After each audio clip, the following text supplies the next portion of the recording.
শেখ হাসিনার অবস্থান নিশ্চিত নয় সরকার, জানালেন পররাষ্ট্র উপদেষ্টা। ভারতে পলাতকরা ফিরতে চাইলে ইস্যু করা হবে ট্রাভেল পাস। ষড়যন্ত্রে লিপ্ত প্রশাসনে ঘাপটি মেরে থাকা আওয়ামী দোসররা, বললেন রিজভী। পাচার হওয়া টাকা দিয়ে চলছে দেশে অস্থিতিশীলতা সৃষ্টির পায়তারা। এবং পুলিশের সাবেক আইজিপি আব্দুল্লাহ মামুনের 48 দিনের রিমান্ড মঞ্জুর, 24 দিনের রিমান্ডে পলক, ফের রিমান্ডে দীপুমণি, সালমান এফ রহমান।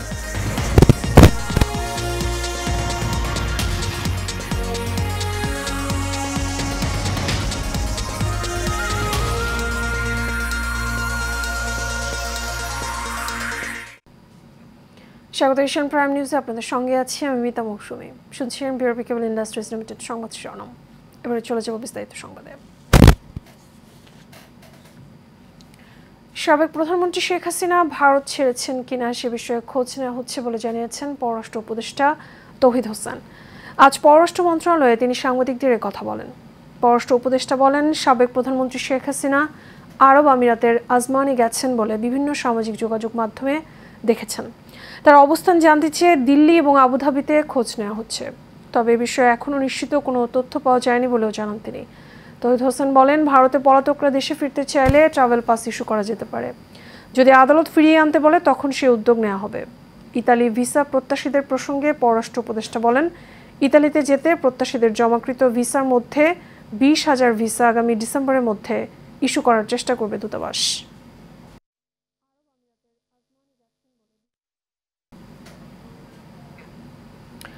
লালমনিরহাটের নির্বাহী ম্যাজিস্ট্রেট তাপসী তাবাসসুম মুরমির আচরণ অশুভ ইঙ্গিত। প্রশাসনে থাকা আওয়ামী দোসরদের মহানুভবতা দেখানোর সুযোগ নেই বলে মন্তব্য করেন বিএনপির সিনিয়র যুগ্ম মহাসচিব অ্যাডভোকেট রুহুল কবির রিজভী। গুলশান 2 গোল চত্বর থেকে ডেঙ্গু প্রতিরোধে সচেতনতামূলক লিফলেট বিতরণের সময় এসব কথা বলেন তিনি। বিস্তারিত মণ্ডল আনামের রিপোর্টে। গুলশান 2 গোল চত্বর থেকে ডেঙ্গু প্রতিরোধে সচেতনামূলক লিফলেট বিতরণের আয়োজন করে বিএনপি।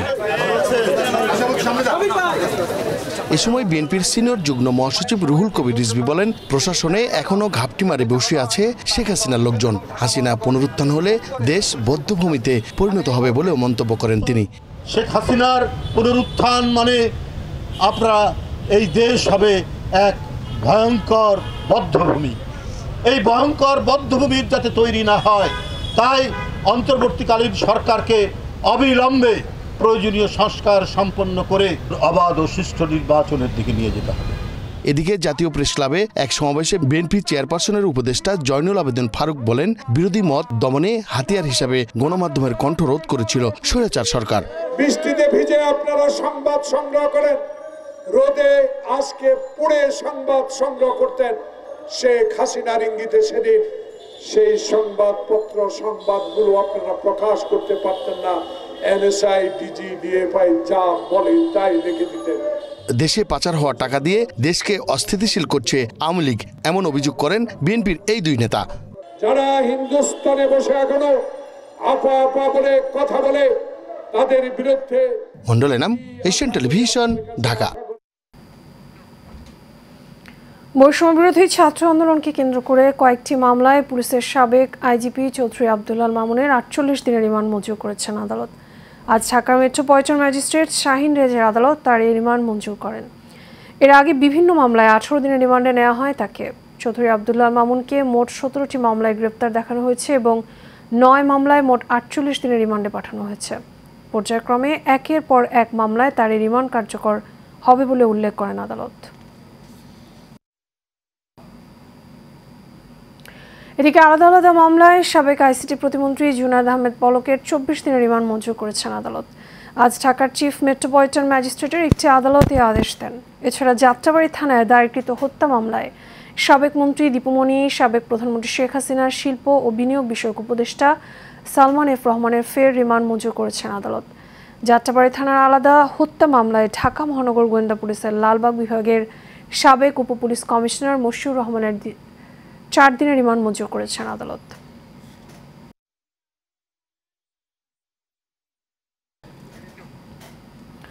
আন্তর্জাতিক অপরাধ ট্রাইব্যুনাল পরিদর্শন করেছেন আইন উপদেষ্টা ডক্টর আসিফ নজরুল এবং গণপূর্ত উপদেষ্টা আদিলুর রহমান খান। সকাল 8:30টায় তারা ট্রাইব্যুনাল পরিদর্শন করেন। এ সময় ট্রাইব্যুনালের chief prosecutor advocate Mohammad Tajul Islam তাদেরকে ভবন এবং ভবন সংলগ্ন এলাকা ঘুরে দেখান। পরে তাজুল ইসলাম গণমাধ্যমকে বলেন, মূলত ট্রাইব্যুনালের পুরনো ভবন যেখানে বিচার কার্যক্রম হবে সেটার যে সংস্কার কাজ চলছে তা দেখতে এসেছিলেন দুই উপদেষ্টা। এ সময় গণপূর্তে প্রকৌশলীরাও সঙ্গে ছিলেন। উপদেষ্টারা যত দ্রুত সম্ভব সংস্কার কাজ শেষ করার নির্দেশ দিয়েছেন। বৈষম্য বিরোধী আন্দোলনকে কেন্দ্র করে হত্যা, গণহত্যা সহ সব মানবতা বিরোধী অপরাধের বিচার হবে আন্তর্জাতিক অপরাধ ট্রাইব্যুনালে। এখন পর্যন্ত শেখ হাসিনা সহ তার মন্ত্রিপরিষদের সদস্যদের বিরুদ্ধে 50-এর বেশি অভিযোগ জমা পড়েছে বলেও জানান চিফ প্রসিকিউটর। ওনারা এসেছিলেন এবং তারা ঘুরে ঘুরে দেখেছেন প্রসিকিউশনের। গত কয়েক বছরের তুলনায় সুন্দরবনে 11টি বাঘের সংখ্যা বেড়েছে বলে জানিয়েছেন পরিবেশ, বন এবং জলবায়ু পরিবর্তন উপদেষ্টা সৈয়দা রিজওয়ানা হাসান। সচিবালয়ে সুন্দরবন বাঘ জরিপ 2024-এর ফলাফল ঘোষণা উপলক্ষে সংবাদ সম্মেলনে কথা জানান তিনি। 2018 সালের তুলনায় বাঘ 10 ভাগ বৃদ্ধি পেয়েছে বলেও জানান তিনি। কাসসামের রিপোর্টে বিস্তারিত। বাঘের প্রকৃত সংখ্যা নিরূপণ, বনে বাঘের বিচরণ ক্ষেত্র চিহ্নিতকরণের পাশাপাশি বাঘ সংক্রান্ত তথ্য উপাত্ত সংগ্রহপূর্বক বাঘ সংরক্ষণে প্রয়োজনীয় ব্যবস্থাপনা কর্মকৌশল নির্ধারণ করতেই সুন্দরবন বাঘ জরিপ করা হয়। এরই অংশ হিসেবে প্রকাশ করা হলো চলতি বছরের পরিসংখ্যান। 368টি গ্রিডের ক্যামেরায় বাঘের ছবি পাওয়া যায়। 10 লক্ষাধিক ছবি ও ভিডিও থেকে শুধুমাত্র বাঘের ছবি পাওয়া যায় 7,297টি। এ সময় পরিবেশ, বন ও জলবায়ু পরিবর্তন উপদেষ্টা সৈয়দ রিজওয়ানা হাসান জানান, 2024 সালে সুন্দরবনে বাঘের সংখ্যা বৃদ্ধি পেয়ে 125টি হয়েছে। সার্বিক বিচার বিশ্লেষণে 2023-24 সালে সুন্দরবনে পরিচালিত বাঘ জরিপে বাঘের সংখ্যা 125টি পাওয়া যায় এবং প্রতি 100 বর্গ কিলোমিটার বনে বাঘের ঘনত্ব পাওয়া যায় 2.64। বলেন, সরকারি নেওয়া বেশ কিছু উদ্যোগের কারণে 2018 সালের তুলনায় 9.65% এবং 2015 সালের তুলনায় বাঘের সংখ্যা 17.92% বৃদ্ধি পেয়েছে।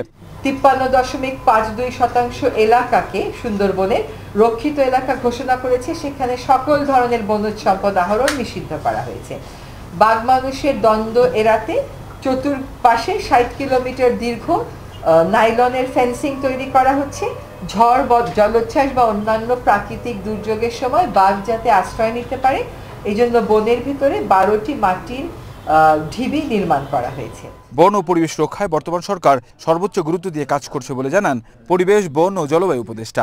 লোকালয়ে যদি কোনো বাঘ চলে আসে তাকে পিটিয়ে মেরে ফেলার যে একটা টেন্ডেন্সি, সেটাকে রোধ করার জন্য তাকে যেন আবার ওই বাঘটাকে বনে ফিরিয়ে দেয় এই জন্য স্থানীয় জনগোষ্ঠীকে সম্পৃক্ত করে 49টি ভিলেজ টাইগার রেসপন্স টিম গঠন করা হয়েছে এবং তাদেরকে প্রশিক্ষণ দেওয়া হয়েছে।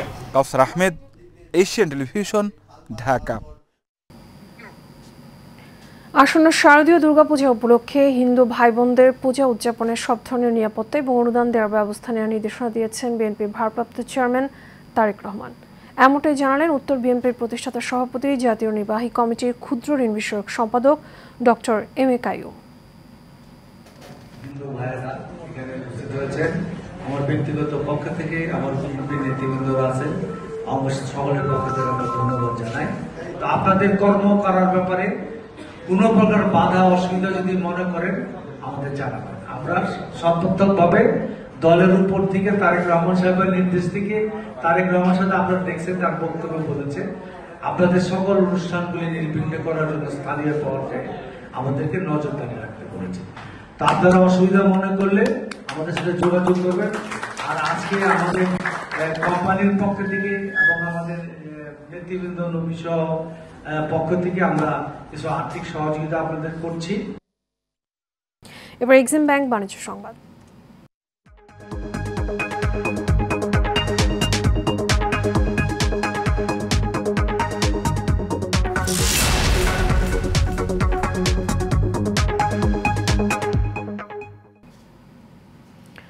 কয়েকদিন ঊর্ধ্বমুখী থাকার পরে আমদানি বাড়ায় আবারও একদিনের ব্যবধানে দিনাজপুরে হিলি স্থলবন্দরে পাইকারিতে কাঁচামরিচের দাম কমেছে কেজিতে 30 থেকে 50 টাকা।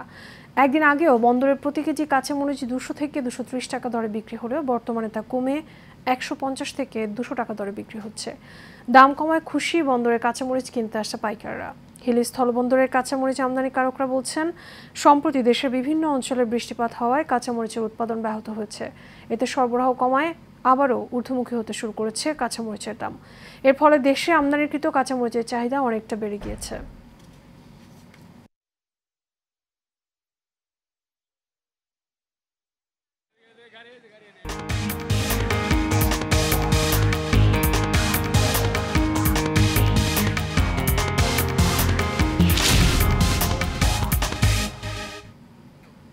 এবার আন্তর্জাতিক। হামাস এবং হিজবুল্লাহ ইসরায়েলের বড় শহরগুলোতে পাল্টা হামলা চালিয়েছে। সোমবার তেল আবিব সহ ইসরায়েলের বেশ কয়েকটি শহরে হামলা চালিয়েছে এই দুই সশস্ত্র সংগঠনের যোদ্ধারা। এ সময় ইসরায়েল জুড়ে সতর্ক সংকেত বাজতে শোনা যায়। খবর অনুসারে গাজা এবং লেবাননে ইসরায়েলি বাহিনীর আক্রমণ অব্যাহত রয়েছে। সর্বশেষ ইসরায়েলি হামলার কারণে গাজা এবং লেবাননে অন্তত 50 জনের মৃত্যু হয়েছে। লেবাননের সশস্ত্র সংগঠন হিজবুল্লাহ জানিয়েছে, গতকাল ভোরে ইসরায়েলের তৃতীয় বৃহত্তম শহর হাইফায় ক্ষেপণাস্ত্র হামলা চালায় তারা। এরপর বিকেলেও একই শহরে দ্বিতীয় দফায় ক্ষেপণাস্ত্র হামলা চালানো হয়। ক্ষেপণাস্ত্র হামলার পাশাপাশি উত্তর ইসরায়েলে বিভিন্ন সামরিক স্থাপনা লক্ষ্য করে ড্রোন হামলাও চালায় হিজবুল্লাহ। 2023 সালের 7 অক্টোবর থেকে এ পর্যন্ত ইসরায়েলের হামলায় গাজায় মোট 41,909 জন ফিলিস্তিনি নিহত হয়েছেন। আহত হয়েছেন প্রায় 97,000-এরও বেশি। হতাহতের এই সংখ্যাকে বিশ্বাসযোগ্য বলেছে জাতিসংঘ।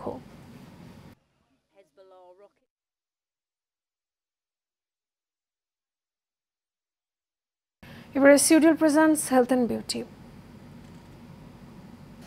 সোশ্যাল মিডিয়া বা সামাজিক যোগাযোগ মাধ্যমে প্রচারিত ভিডিও দেখে ত্বকের যত্ন নিয়ে বিপাকে পড়েছেন অনেকেই। ত্বকের সুস্থতার বদলে উল্টো পড়তে হচ্ছে নানান বিড়ম্বনায়। চিকিৎসা শাস্ত্রে একে বলা হয় সোশ্যাল মিডিয়া স্কিন প্রবলেম। বিষয়টি নিয়ে কথা বলেছেন আন্তর্জাতিক ত্বক বিশেষজ্ঞ অধ্যাপক ডাক্তার এমইউ কবির চৌধুরী। ভিউ বাড়ানোর উদ্দেশ্যে ফেসবুক, ইউটিউব, টিকটকে ত্বকের সৌন্দর্য এবং লাবণ্য বৃদ্ধির জন্য চটকদার বিজ্ঞাপন দিয়ে থাকে ভিউ ব্যবসায়ীরা। ত্বক সম্পর্কে কোনো জ্ঞান অর্জন ছাড়াই ত্বকের যত্ন ও রূপচর্চা সংক্রান্ত ভিডিও যারা তৈরি করেন তাদের বেশিরভাগই কন্টেন্ট ক্রিয়েটর। স্বাস্থ্যজ্ঞান ছাড়া এসব টিপস থেকে ত্বকের যত্ন নিয়ে উপকারের বদলে ক্ষতির আশঙ্কাই বেশি থাকে। ইউটিউব দেখে বা অ্যাডভার্টাইজ দেখে বিভিন্ন প্রসাধনী ব্যবহার করে, এটা বর্জন করতে হবে। অনেকে ট্রিটমেন্ট নেয়, অনেকে ডাক্তারের ভুল ধরেন ওই একটা কথা শুনে থেকে ইন্টারনেট থেকে। আমরা কিন্তু সঠিক তথ্য পাবো না কখনো ইন্টারনেট থেকে। তাই রোগের ব্যাপারে বিশেষ করে ইন্টারনেট অ্যাভয়েড করা খুবই প্রয়োজন। যে কোনো মিডিয়ার মাধ্যমে যদি আমরা এই চেষ্টা করি কোনো জিনিস চিকিৎসা নেওয়ার, কসমেটিক ব্যবহার করা, এটা অ্যাভয়েড করাই সবচেয়ে ভালো। জ্ঞান আহরণের জন্য খুব ভালো, জ্ঞান আহরণ করেন, তারপর এটা বিচার বিবেচনা করেন বইয়ের মাধ্যমে ঠিক কিনা এই জ্ঞানটা নাকি ভুল। সামাজিক যোগাযোগ মাধ্যমে নিত্য নতুন পণ্য ব্যবহার করে ভিউ বাড়ানোর উদ্দেশ্যে দর্শকদের প্রতারিত করার কৌশলকেই সোশ্যাল মিডিয়ায় স্ক্রিন প্রবলেম বলা হয়। এসব পরামর্শের ফলে উঠতি বয়সের অনেকেই বিপদে পড়েন। সুন্দর সুন্দর চটকদার বিজ্ঞাপন দিয়ে এই মলম বিক্রি করছেন, ক্রিম বিক্রি করছেন, পাউডার বিক্রি করছেন এবং তারা বিভিন্ন রকম এবং মানুষ প্রলব্ধ হয়ে যাচ্ছে, কিন্তু বেশিরভাগই তারা প্রতারিত হচ্ছে। এবং এইটা বন্ধ করার একমাত্র উপায় হলো যদি সরকার চেষ্টা করেন যে এই ধরনের যাদের চিকিৎসা সনদ নাই, সনদ ছাড়া এই চিকিৎসা ব্যবসা করা যাবে না, সেটা একমাত্র সম্ভব। আর যদি মিডিয়া মানুষকে বোঝানোর চেষ্টা করেন যে আপনারা ব্যবহার করবেন না, কারণ যদি ব্যবহারকারী না থাকে কার কাছে বিক্রি করবে, ওই বিক্রেতাকে থামানো যাবে না। তাই যারা ব্যবহার করেন তাদের বোঝানো যে ব্যবহার করবেন না, তাহলে আস্তে আস্তে এই ধরনের যারা অপচিকিৎসা থেকে আমাদের দেশ রক্ষা পাবে। কন্টেন্ট ক্রিয়েটরদের কথায় নয়, প্রকৃত চিকিৎসকদের শরণাপন্ন হয়েই ত্বকের যত্ন নেওয়ার আহ্বান এই চিকিৎসকের।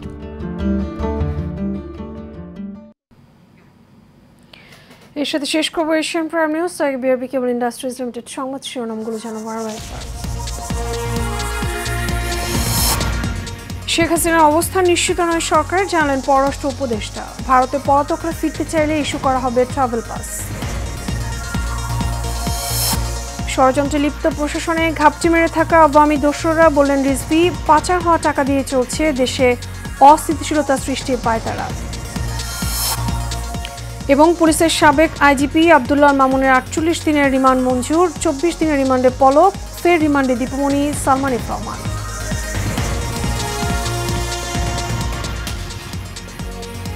এশিয়ান প্রাইম নিউজের পর্যন্ত আমাদের পরবর্তী সংবাদ দেখার আমন্ত্রণ রইল। এখন সারা থাকার জন্য ধন্যবাদ সবাইকে।